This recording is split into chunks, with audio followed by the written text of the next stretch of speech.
if you're a leader and cannot confront someone more powerful than you in leadership, you're really not a good leader. And I thought, am I able to confront senators?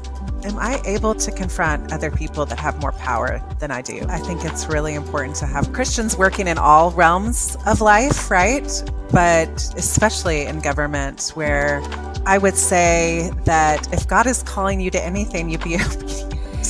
Be obedient no matter what.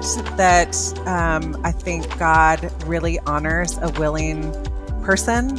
Practices that help people in the halls of power stay close to God or actually find faith. How do you survive? How do you cope? How do you keep the plate spinning? Hello and welcome to the Lead podcast, where we dive into the world of authentic leadership inspired by the book Lead Like the Real You.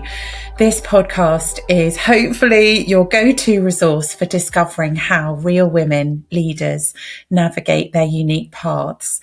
I'm your host, Dr. Amy Orr-Ewing, and in each episode I have the pleasure of sitting down with remarkable people. And today I am so excited because we have a woman I greatly admire who gets to work in one of the most arresting locations in the world, which is where we met and where she is right now, the US Capitol.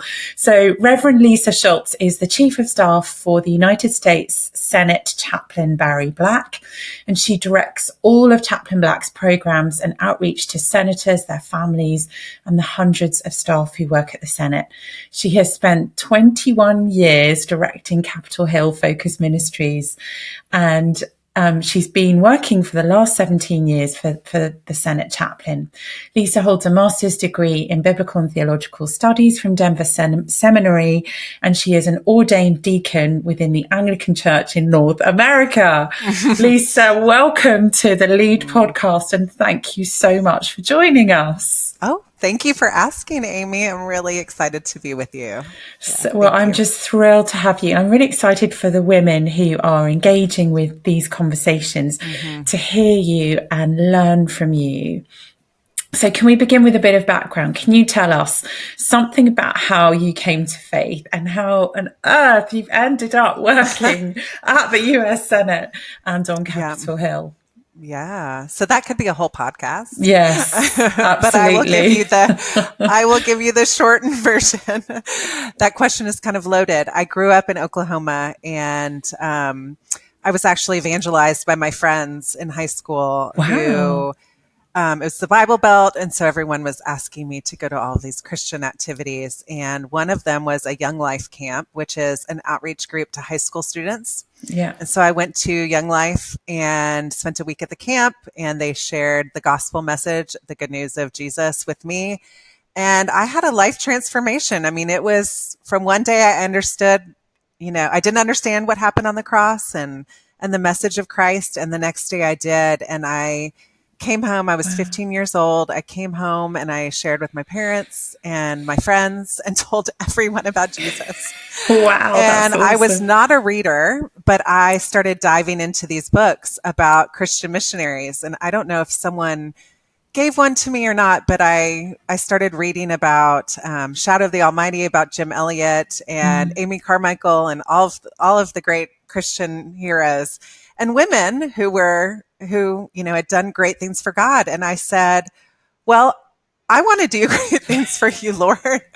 Send me wherever you want to send me. And a few years later, when I was in college, somebody approached me and said, there's a Bible school in Austria. Would you want to come with me? And I thought, well, my parents would never send me to Bible school. And she said, well, it's only 8 weeks. So I traveled Europe with my friends. I was 21 and ended up at this Bible school in the mountains of Austria. Oh my goodness, how beautiful. It was beautiful. Stunning. It was beautiful. And it was there that I learned how to lead a Bible study. Wow. I was able to share my testimony in the public schools, and people came to faith. Long story short, I worked there for 7 years. Wow. and So you're a thought fluent German speaker then? Ein bisschen. No, yes, I am a fluent German speaker or Austrian dialect. Amazing. Yeah. And then my parents had moved to Washington, D.C., and I was 28 and really burnt out on ministry at the end and wanted to live somewhere a little bit more international. So I decided D.C. would be the place that I would Perfect. land. And got here and got involved in a Baptist church real close to the Capitol where you had to be baptized as an adult. And I had not been baptized as an adult if I wanted to be a member at the church. So I decided, why not? I'll get baptized. And I shared my story. And I had 2 job offers after that baptism. Well, I love Yeah. DC. You love I DC. mean, isn't that awesome? That is like people who know how to make something happen. Yes. Right And on they it. came up to me right after I They was saw done. it and they're saw like, yes. yeah. Yes. And one was for the State Department. And I walked around the State Department and I was like, I don't think I can work here after living in the Alps. And the other one was Interesting. and one was for a ministry that worked on Capitol Hill. And it was actually through that job that the director of communications for Chaplain Black was leaving and said, you need to have my job. And I came in, met my boss, and he asked me about my life. He didn't even look at my resume, which was nothing because all I had really done. That's unusual in DC, I guess. Oh, so that's God opening the way in an highly extraordinary unusual. way. I mean, I was a terrible student. I actually really didn't care about school. I first learned to love learning when I was in England and saw the Tower of London and just said, oh, history really opened up to me then. And Wow, I became a learner. And so I didn't have the resume that most people have or the school credentials. And so I thought for sure he's going to look at my resume and I've never had any communications experience and he's going to just throw it in the trash. And I walked out of his office and I thought he didn't even he asked me about my walk with God. And I left and he said, the Holy Spirit told me to hire you. Wow. And so I showed up the first day, supposed to be writing devotions for Senate staff. And I had never written anything.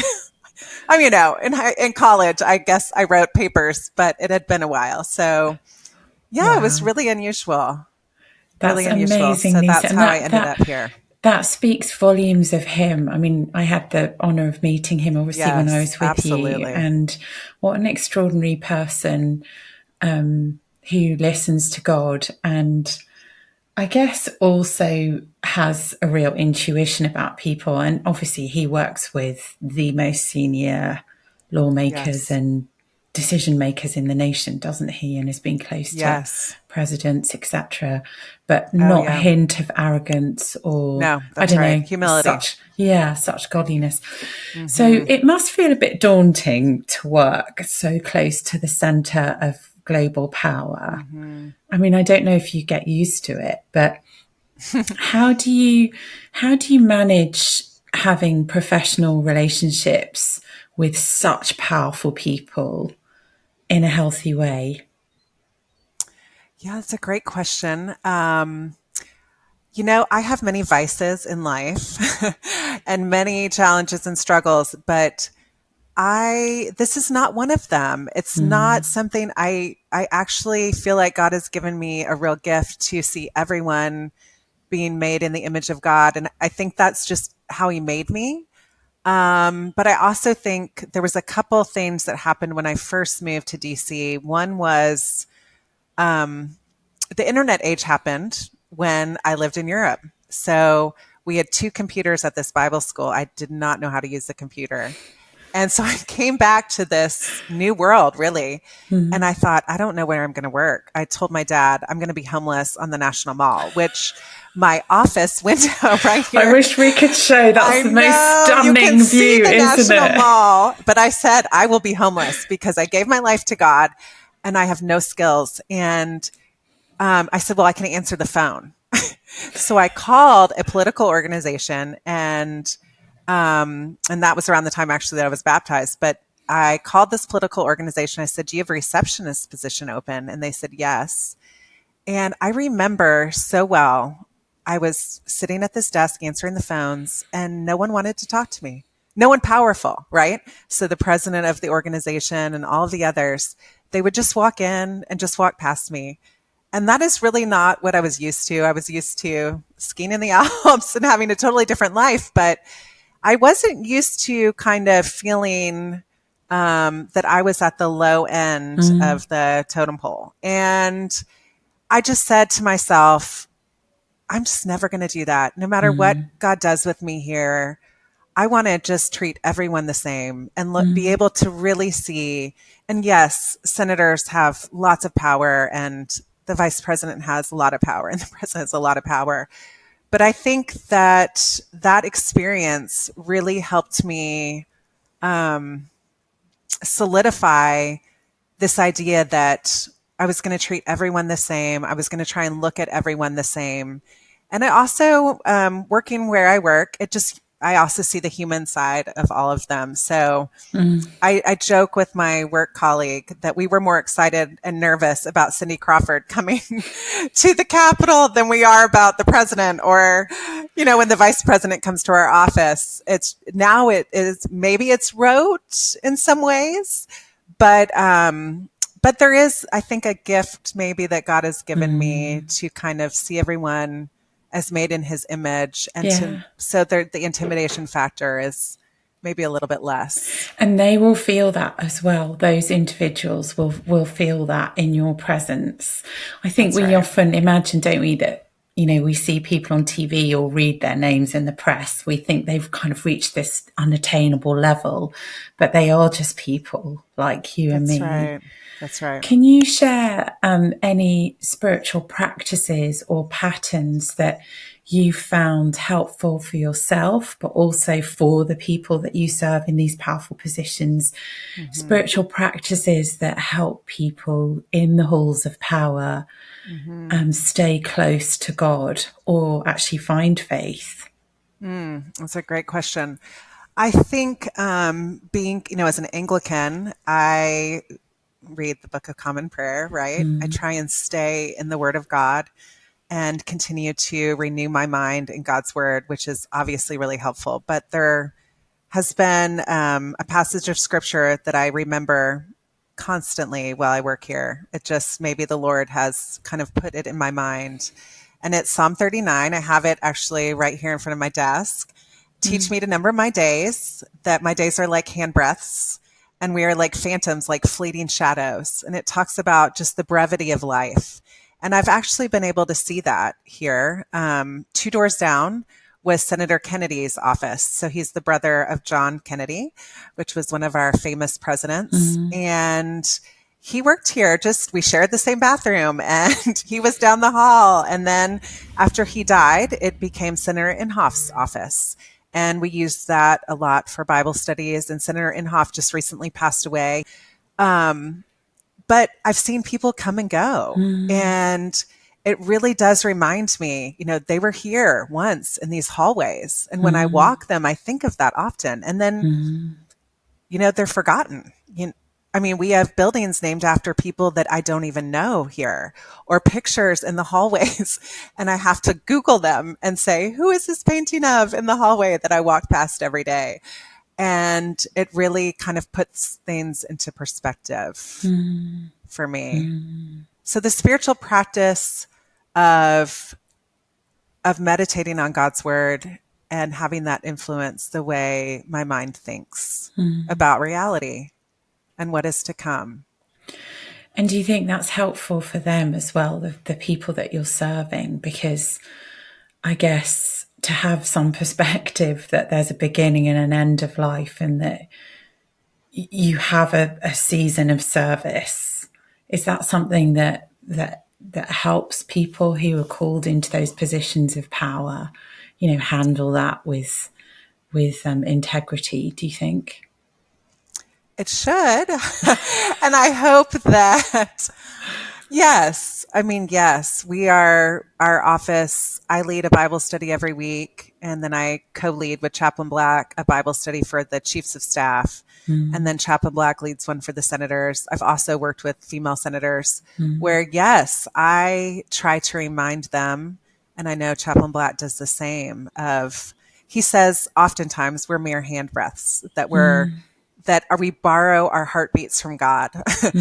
That, God decided to allow me to have another day of life. And so, yes, we do try to remind them of these truths. And yeah. And that's so wonderful that the Bible is still, relevant and compelling enough for people that are so busy and, I guess, in Absolutely. under such pressure, with the stakes being very, very high in the world, but in your nation as well. And that, it's worthwhile for them. They find it to be worthwhile to come and spend Absolutely. time in the 100%. Bible. Yeah. I guess that's a good reminder for all of us, whoever we are and whatever position of leadership we find ourselves in, keep close to the Word of God. What would you say to someone watching or listening to this, a Christian woman who's feeling, a tug, maybe a calling into politics? And I don't mean left or right. I mean, Yep. you do such a great job, you yourself and Chaplain Black as well, of serving men and women on both sides of the aisle. But what would you say to a Christian feeling a bit put off by the atmosphere currently in politics, or maybe feeling daunted, but still having that sense of calling? How would you encourage them to, maybe say yes to God to enter that field of politics? Yeah, I think it's really important to have Christians working in all realms of life, right? But especially in government, where they can then have the ability to make change. And I would say that if God is calling you to anything, you be obedient. Be Yeah. obedient no matter what. That I think God really honors a willing person. I think of the passage in Isaiah where he says, where the Lord is looking, and Isaiah says, "Here am I, Lord, send me." And I think that needs to be our posture. If God is calling us to do something, we say yes. We say yes, we're willing, even with fear and trembling or doubt, or yes, I'm willing, Lord. I would rather be living on a beach in Florida, frankly. Sometimes in dealing with all of the political stuff going on, I think, oh, really?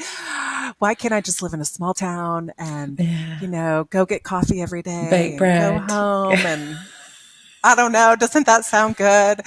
But, it's much better to be in the will of God and to be obedient to that and to watch him work. And I guess, since you are obviously not asking you to name any names, but you are working with senators who have deep Christian faith. So it is possible to be faithful, have Christian faith, and hold that leadership position, right? I mean, you see it. Absolutely. Absolutely. Yes, absolutely. But you do have to have guardrails in Yeah. your life. I think in any position of power, right, Amy? I mean, Yeah. you're famous in your country. No. Yes, you are. You're Christian famous. And I think anyone, whether it be a lead pastor of a church or mega church, or anyone that has influence who's out there, especially today in, social media and different areas, I think we all have to have guardrails against thinking more highly of ourselves than we ought. Absolutely. And I think that's such a temptation here, is to, when you come, it's really fascinating. The senators have elevators here that only they can take, and they look just like the other elevators, and someone's there to push a button. And then they get off the elevator and the press are there and they're running after them. And you can just imagine what that does to someone, right? When you have 20 people running after you with a microphone and wanting your opinion on a topic. So I think it's really important to have guardrails, to be obviously in the Word and around people who are going to remind you, of what is true in life. That's so powerful. Thank you. So, thinking about your own life, how have you managed the leadership role that you have professionally with also having a family? One of the things I write a bit about in the book, and by the way, thank you so much for giving me a commendation. You were so kind to give me your beautiful It was so commendation. helpful for me. So helpful for me. Thank you. But one of the things, as you know, in that book that I do explore is how, there's sometimes tension for women around this question of work, and how kind of theologically the idea of work actually is good. God gave work as a gift before Genesis 3, before the fall. And it's only really after the fall that work becomes inextricably connected with economics and with kind of productivity. So all of us, whoever we are as women, actually we do work, whether we work in the home or we work outside the home. And even women who don't have paid work are, not only looking after their own family and house, they're often working in the community, advocating for things or serving in a school board or whatever. But how have you managed your leadership role professionally with also having a family? Before we pressed record, we were sort of swapping some stories about our stage of life with family. And, that for younger women listening sometimes can feel like a daunting thing. Can you do both? Can you have a family and carry on, having a kind of working life outside of the home? I love this question. I think that could be a whole hour podcast. It could. Well, tell us what some of the practicalities around that have helped you.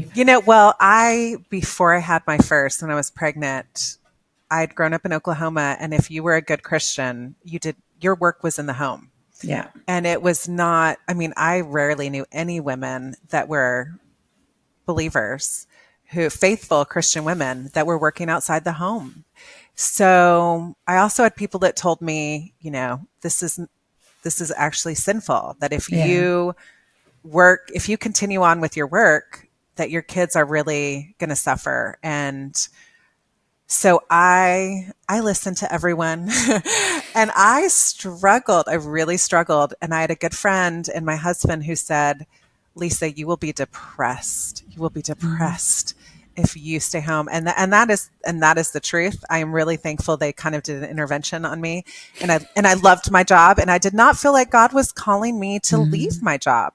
So what did I do? I put my son in a home with a nanny that was literally 1 block from the Capitol. So I would go over during his whole first year of life. Can't remember it. And I would breastfeed him there.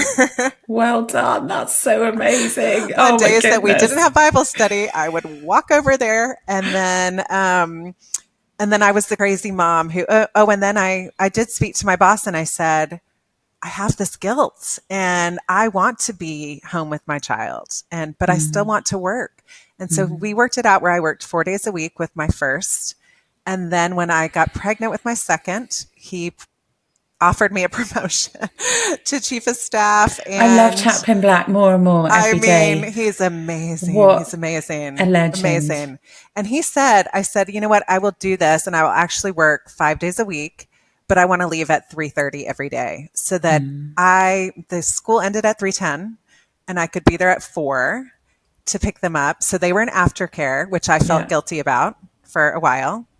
And then I started learning they didn't want to leave aftercare. So I would show up to aftercare. I was the crazy mom. I was the first mom to aftercare because every day I was just driving there like, I see my kids. I'm sure they miss me. And I would get there. I have these I'll never forget it. And my boys would be like, go somewhere, go home, go away. And I would go to the coffee shop and then I'd come back to pick him up after aftercare. I'm like, what am I doing? They love it here. They were fine. And I did the research, and the research shows that as long as they are loved and with someone who cares for them, that is the most important need, right? Yeah. So did the nanny love them and care for them? Yes. Yes. But what you say about feeding them or having your first really close by. I really resonate with that. When I had my twins, they traveled everywhere with me, and I really wanted to have that early year attachment, which also the studies say that's very important. Is very important. And so we can find creative ways of persisting on with the call God has given us. That's right. And in the season when we have young children, finding a way of also keeping that connection going. It's so interesting to me you did that. Right. I say no to a lot of stuff even now, obviously. But, last night I had to speak at an event and my husband really wanted to come. And so I did Grubhub, Chick-fil-A Grubhub, landed on the doorstep at 4:30, and that's how the kids ate. And that's okay. And I'm sure they would have loved that. I know they loved it. But early on, I would have said, no, I have to be at home making the meals. And I actually would say to somebody, give yourself some grace. Like, give yourself some grace. Yes, I have spent wonderful, I treasure the time that I've spent with my kids. I think time is really important. But I think I could have given myself more grace for nights when I was exhausted and still trying to, not wanting to eat on the couch. That's so interesting you say that. I absolutely resonate with that and echo it. I realised a few months ago, I went to an event because my children are a bit older now. I've got two at university and still one at home, but he's an older teenager. I went to an event in London at which I was not speaking and I had absolutely no responsibility. And it wasn't like meeting up with friends. Obviously, I've done that. We've gone for dinners with people. But I realised for 18 years, I have not just attended an event on an evening. And then I realised, then I realised actually,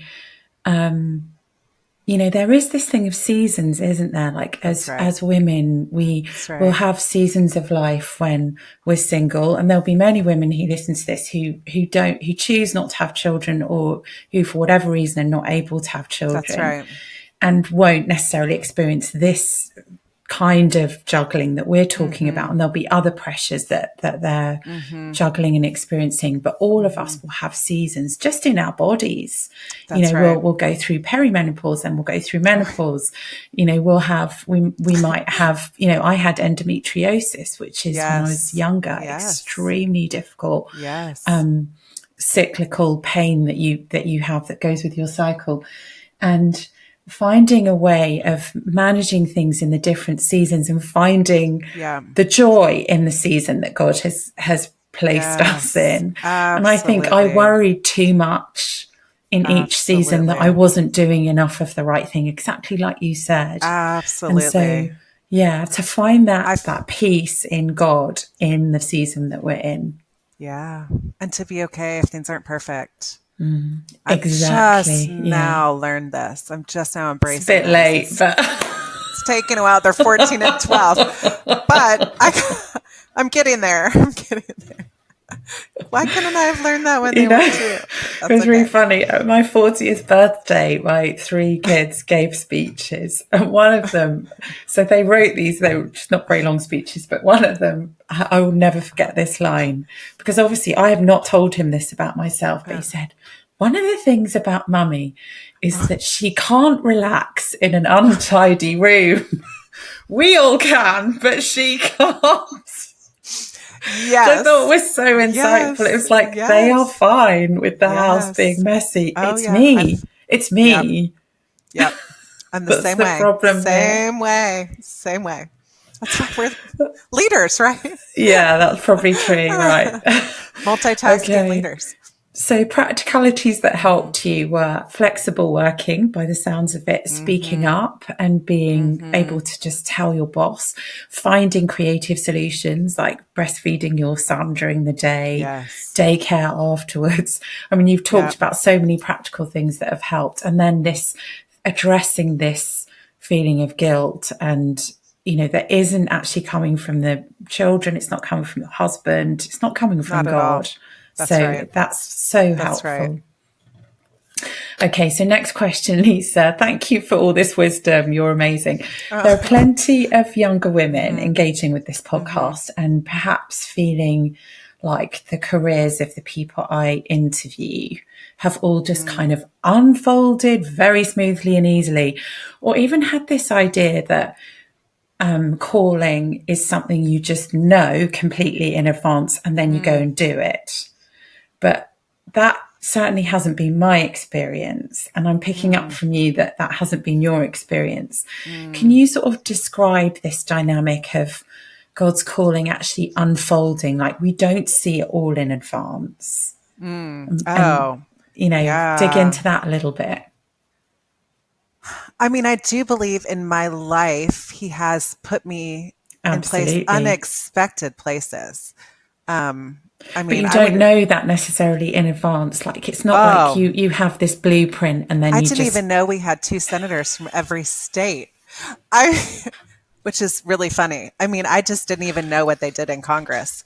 So I just think life with the Lord is such an adventure. And that when we say, I am willing, or here I am, send me, Lord, which is what I did really when I was 15, after I came to faith. I just said, and I just thought I would be really miserable in life, that he would, and I was, and there were years where I had to raise support and it was really hard. And now the government pays me to do what I love, and I have chandeliers in my office, and I thought I'd be in a hut. And you have the best view. And I have the best view. And so I'm like, it's like the middle window, isn't it? It is the best view. It is the best view.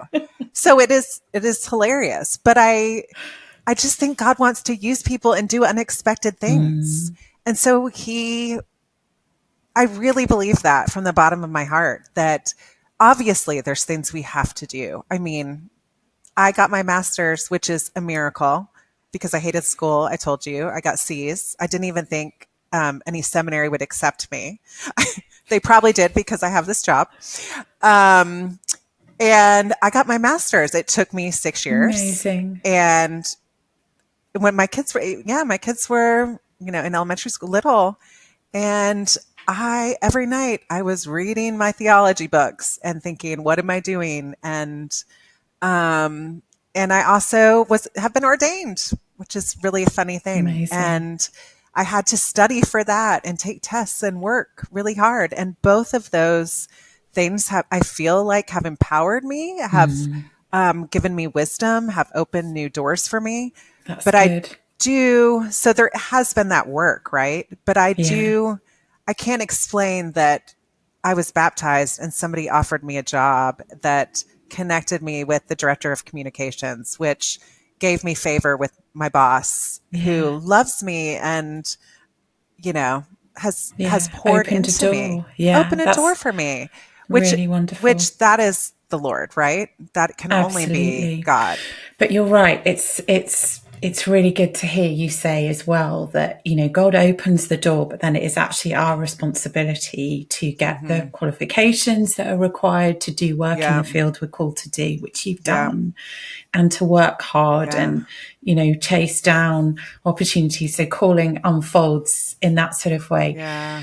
So Lisa, and fighting fear. Can I add that? Yes, please. I went into Chaplain Black's office, this office back here, and I thought, I don't belong here. I, was sweaty feet, sweaty hands. And I just think there are times in life that I've had to public speaking. I've talked to you about this, even doing this podcast. My husband was national public speaking champion. My boss is awesome at speaking. You're incredible. And I just think I have no voice. I've told myself for years, I have no voice. So I actually took a community college class on public speaking this year, and I'm trying to work on those areas, confront areas that I'm really scared of in my life. And I had to do that to get this job. I had to actually say, no, I'm going to go in with the Lord. The Lord is with me, and we're going in together. And that's amazing. Really good. But again, it's showing up, isn't it? Showing up. And I guess facing fear, facing anxieties, and pushing through. So one question I wanted to ask you, one of the most bruising things in leadership, and lots of women watching this, whether or listening to this, whether we work in, I don't know, a law firm or a kind of commercial setting of some sort, or whether we're working in church or university, whatever, all of us are going to experience conflict and criticism. Can you share what you've learned on along the way about coping with and managing both conflict and criticism?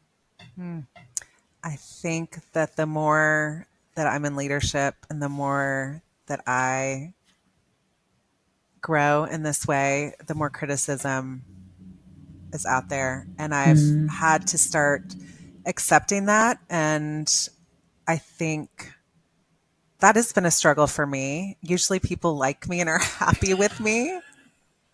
But when I got I just want ordained, to be not liked. everybody was happy about me being ordained because I'm a sure. female. And that was really hard because I don't want to cause anyone to stumble. I want to do the right thing. And that was really tough for me. People asked me a lot of hard questions and I started feeling really defensive, and I had to remember, Lisa, love the Lord your God with all your heart and love your neighbor as yourself. And so give them grace when they criticize. And then the second, about conflict, I'm the peacemaker. I hate conflict, hate it, hate it, hate it. And this is really interesting. A couple of weeks ago, kind of in preparation for this and a couple other talks I'm giving this week, I was thinking about leadership and I was reading a book about it. And it spoke about if you're a leader and cannot confront someone more powerful than you in leadership, you're really not a good leader.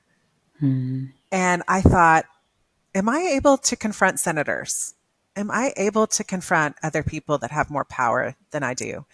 And I said, I don't know. And so last week, I found myself in a situation where I had to confront someone that had more power than I did. And I felt like I was going to have a panic attack.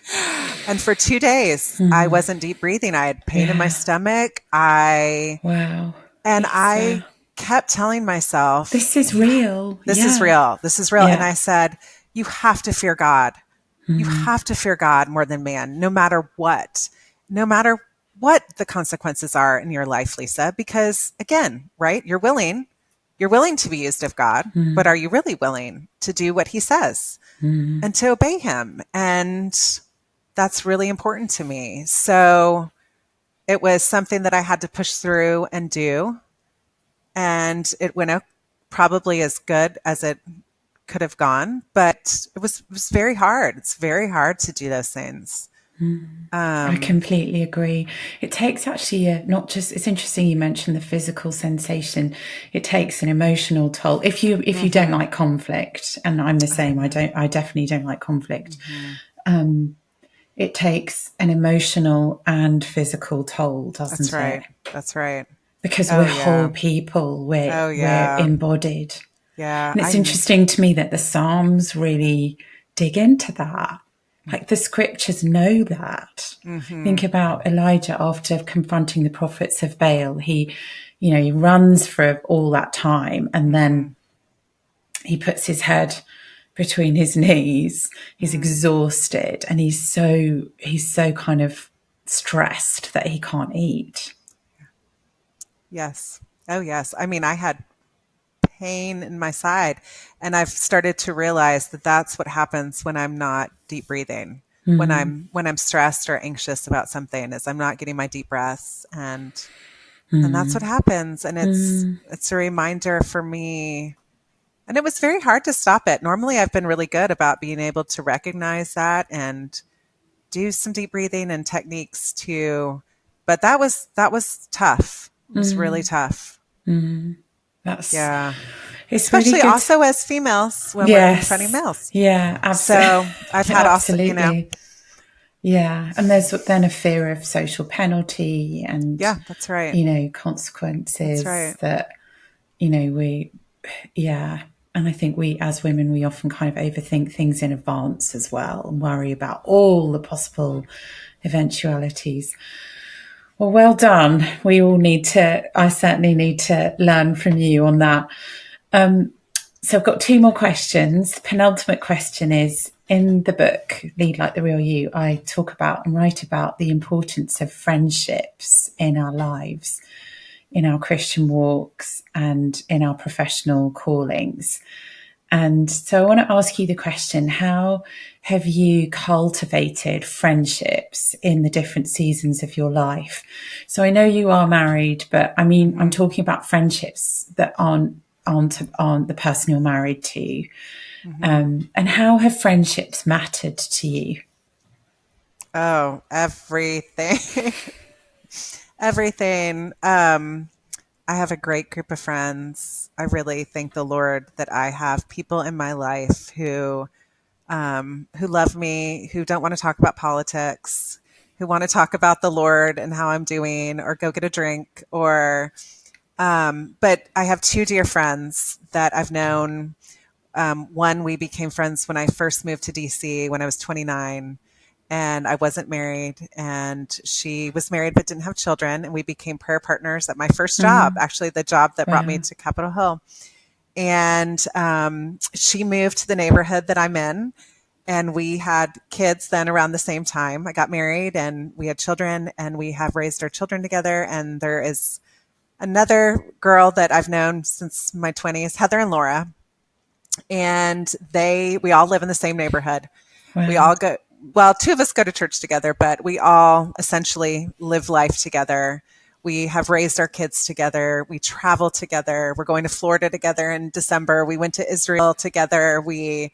Their children, I feel like I am, the aunt and uncle to their kids. And we meet once a week to pray and to confess, to talk about our marriages and our kids. And we're texting probably every day. That's beautiful. Just the beauty of friendships with females. There's just nothing, especially, you boys, and just I need that, especially in my male household. We're both surrounded by men. We're surrounded by men. So, and I only had sisters growing up. So me too. Yeah. It's so strange. I need those friendships. It's just vital. And I feel really privileged. I actually thought, when we retire, should we move? Should we, what should we do? And I want to be where my friends are. I want to be till the end of my days. I want to be where those girlfriends are. To live life with them is such an honor. And that's beautiful. Yeah. That's so beautiful. Have you had other friendships that have sort of come and gone? Because some friendships, like you're talking about, are kind of lifelong, but sometimes God gives us friendships that are for a season, or you overlap in a place with people. How do you think you can sort of know the difference between, because that has to be okay too, right? Doesn't it? That we, not every friendship can be what you've described, but it's still good and precious and valuable and worth. That's right. Something. That's right. Yeah. I mean, DC is a very transient city. That's why it's actually quite amazing. Yeah. Very rare that I have friends in the same neighborhood that I've known, for over 20 years. It's just so rare for here, because people do come. Of course, they stay here a couple of years and then they leave, or they come for 3 to 5 years. And we just have people in and out. So I try to make them, I'm a very vulnerable person. You can't tell. And so I tend to cling to other vulnerable people. At a party, I will find them and immediately go deep and talk about something rich and meaningful. And that happens all the time, even with people who leave. I just love to kind of get below the surface level with people. Amazing. It's really important to me. Yeah, that's such a good characteristic. I'm the same. I don't know whether that's an introvert thing, that you kind of go deep. Okay, so my last question, and I ask everyone who comes on the podcast this question. So in Lead Like the Real You, I kind of write these letters from me, a middle-aged woman, to younger people or just people at a different stage in life who are coming up. And it's based on that idea of what would it have been helpful to know 5 years ago, 10 years ago, 20 years ago. So can I ask you, Lisa, what one thing would you say to your younger self? What would she need to hear from you? This is a loaded question. First of all, I love your book, by the way, because many things in there I needed to know and read. So that's why I endorsed it. It's amazing. Even from what you wear when you speak or how you, I mean, just everything was so good. But, and I just loved the advice. All that advice is for me as a 49-year-old. I'll be 50 next year. But, this past summer, I had the privilege of hosting my ex-boyfriend and his daughter. Just very unusual, actually, at my house in DC. He lives in Europe, and they're missionaries that we support, and that was really wild. We were almost engaged, so we were a couple of weeks before being engaged when he met his wife, and I had been fasting and praying. Is this the person I'm supposed to marry? And it was kind of this dramatic. He met this woman, and I said, "That's the answer to my fasting. Like, you're supposed to be with her, and we're done. Don't ever talk to me again the rest of my life." Is what I said. You're amazing, Lisa. That's it. You're out. What, have you not seen him since then? And I've seen him at a funeral. Okay. At a funeral for the former head of the organization I worked with in Austria. But that was it. And so he was coming to the States to do some fundraising in Virginia Beach. And so they came to my house, and my girls' Bible study, I felt like I was 25 again. I mean, it just took me back to all of these things as a girl who was dating, who was young, it was very strange. And my Bible study asked me this question. They said, "What would you have told yourself?" Because I was devastated when I just thought I would never get married. I thought that was the end of the world. Like, God, I've served you, this is broken up. Like, what do you want to do with my life? What are you going to do? I've been obedient, but you're holding out on me. And now I can look back, he has this beautiful daughter, and we have this wonderful friendship because he really was such a great person, kept me pure. We both love the Lord. And so it's this beautiful, we could actually talk about these things even with his daughter, which was amazing. That is amazing. It was, the whole thing was just wild, but I would have said, trust God. And I think I still need to say it to myself. Like, God's got this. Like, yes, you're disappointed. Yes, you feel like the world is over. You don't know what the future holds, but that's so cheesy. You know who holds the future. But it's true. It's so true. And so I was telling my girls' Bible study, what would you have said to yourself? And I said, "Oh, Lisa, trust the Lord. Trust the Lord. You're going to look back. He's got me."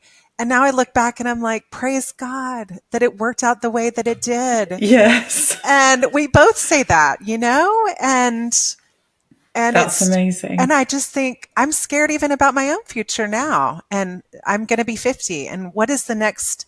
Will I live until I'm 70? What will these years look like? And I think I need the same advice that I needed when I was 25, which is just walk with God and trust him. Trust him, Lisa. He has got this. And so it's now not, will I get married? But it's, will my kids be okay? And what's going to happen if this job ends? And what am I going to do with my life and my time? And all of these things that I'm approaching now in a different season. And it's still the same question. So amazing. Oh, it's amazing. Thank you. Oh, wow. Thank you so much. Thank you, Reverend Lisa Schultz. We have loved your wisdom. And honestly, it's such an honor to have you on the podcast. It's been fun to talk with you. It's been really good for me too. Thank you. I really appreciate it. And thank you so much for listening. Dear listeners, if you are enjoying this podcast, can I ask you to do me the huge favour of leaving a 5-star review? That would be really great.